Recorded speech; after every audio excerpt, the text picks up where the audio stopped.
How do you have 13 kids and none of them want to see you or be around you, sir? I think you're the problem. I'm an adult with free will, and with that free will, I choose to tell my story.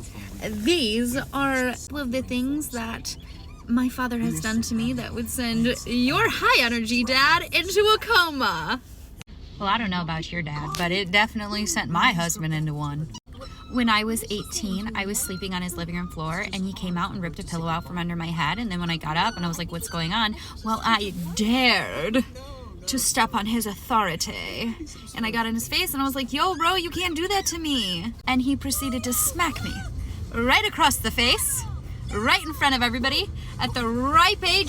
After that experience, he told me to get the F out of his house, knowing that I am at least 3 hours away from everybody everywhere.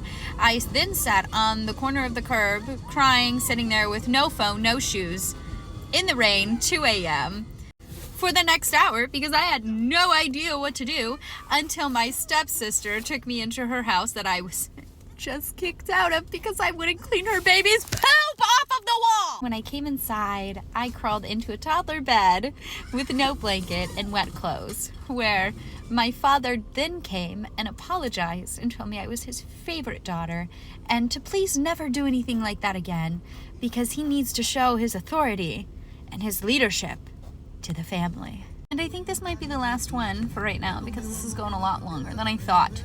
But starting off strong on number 2. For a while, I wasn't allowed to be around my father or talk to my father or even look in his direction, because I reminded him too much of my mother. Yep, she's alive. She's alive and well, and she's actually living her best life. And she's like a little princess. He had broken down and cried to me one day because I remind him too much of my mother and my personality and my looks. All right, I said that I wouldn't, but here's another one. On my birthday, I don't know what birthday, I don't know what year, but I had just come in from like out of state, and I was like staying at my grandma's. Okay, so the situation is that my grandma owns this house, and then this one is connected to this one, so it's like a condo situation.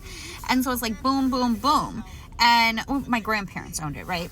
And now he thinks that he could just take it over and do whatever he wants. I mean, he is, and he's ruining her life, but that's not a story for here. Let me know if you want it. He asked me to meet him inside of the breezeway with one of my sisters, and he gives me like flowers for my birthday. And I'm like, my dad giving me flowers? Maybe, you know, my grandpa's, it was like, for him, opened his eyes, you know, because I was his dad. And, no. No, right after I was handed the flowers, I was then scolded and like yelled at and belittled because he knew for a fact that I called the state to come take my sister's kids away, my other sister. Excuse me? When yesterday, when I was at grandma's house and there was a little knock at the door and it was CPS and they were looking for said sister, and grandma gave them all her information, all of it. I was standing right there, gave all the information, okay? And you're gonna tell me that I was the one that sent them to her house the next day? No. So back on topic. So he had given me the flowers, decided to yell at me, and yeah, that was it. This one may have been a little long, but I've got like so many more. You want to hear about my grandparents? You want to hear about my dad? You want to hear about the Uncle Jesse? What do you want to hear about? Because, girl, I'm done telling everybody the tea.